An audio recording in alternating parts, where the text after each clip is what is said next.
ukangondi ushunu musikanzo kuMasvingo hakutawo gunzi ushunu ukati ushunu ndiwo unenge watoita ushunu wacho but kuko ndiwo wakandiudza kuti ushunu musikanzo but ndezvekuno kujosa kuno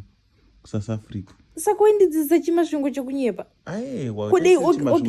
but ndiri kutaura kuti iwo handioni zoti kuno kwanotomboti mwana asara tomboti wati mwana asuke maplates osara achiita musikanzo wokutambisa madhaka asingasuke maplates aita musikanzounogona kuti ushunu but kuMasvingo kati ushunu manje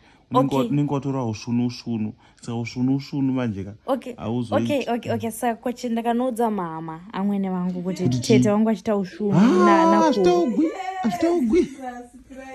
azvitaugwi bebho wangu hanzi azvitaugwi but do you know that ndotozvijera like I have to learn from today onwards kuti ushunu azvichataura ushunu azvitaugwi ndasingazozvonyadzisira unenge watotaura ushunu ndiwe unenge watoita ushunu ndiwe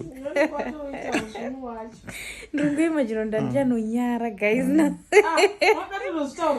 ndo zvandatojaira ndotaura mafeche vojevo serious kubva kupakandidzo kuti kunonzi kuita ukatoti ushunu unenge wataura zvinhu zvekuti oita sekuti vanhu vanga vakurira mabhuruku azvitaugwi so guys,